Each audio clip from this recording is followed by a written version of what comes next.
This turntable was the very first hi-fi device that I started out making videos about.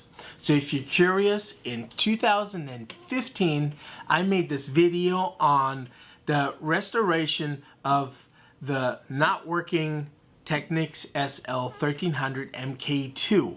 What I did, you can find the link to the video in the description below. And it's a fine turntable. It does, after hitting start in 0.7 seconds, it reaches its maximum RPM. So this thing basically is the equivalent to the Technics 1200, only for your living room. It has such neat features as repeat, auto functions, start and stop, and you can even set how often, by turning this lever, how often it should repeat the entire record. This turntable also did a lot of traveling, and where it's been, I'll show you now. I am located here in K-Town. We have this guy, the Hoopy, located here. So we drove to pick up the turntable because we were invited here in Biesdorf. Nicole's uncle lives here, so it wasn't too far. So I took it back to K-Town. About here, there lives this guy, let's call him Nick. And he bought my turntable after about 2 years. He had to go back to the States. This guy who lives in Bitburg, let's call him Greg. So Greg drove down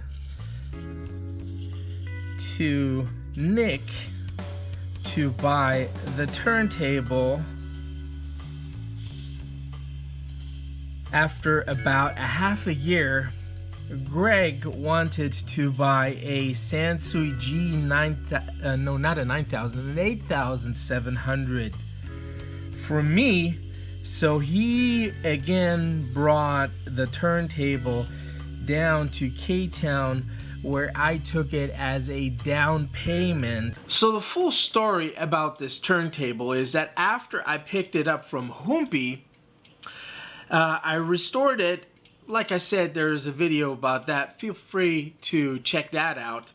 And after it was completely working, I played around with it for a while. And after that, I offered it on a local internet platform for sale. And this guy, let's call him Nick, showed up. And he bought it off of me, and we later became friends. He used to come after that to the Vinyl Garage events, and that's where he met this other guy, let's call him Greg.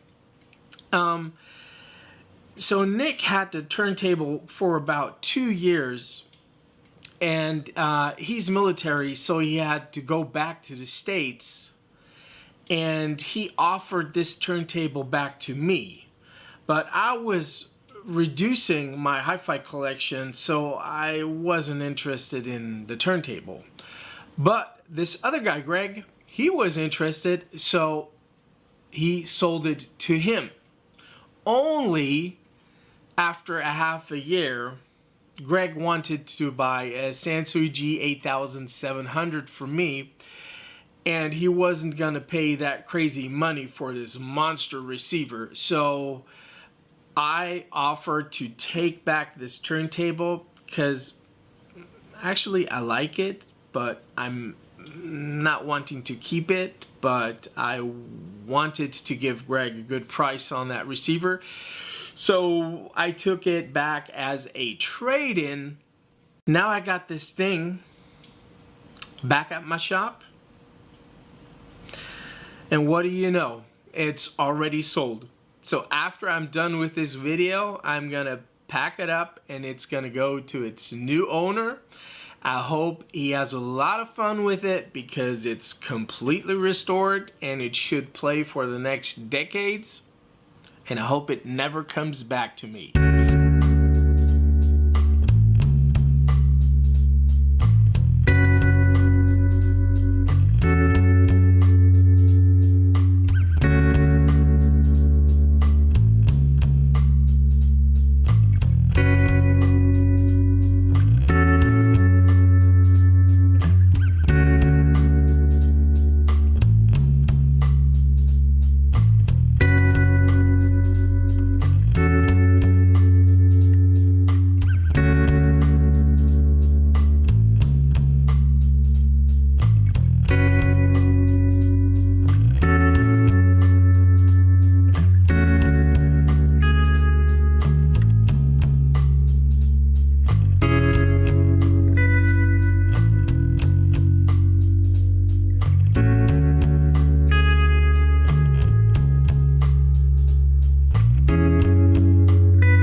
See you in my next video. Bye.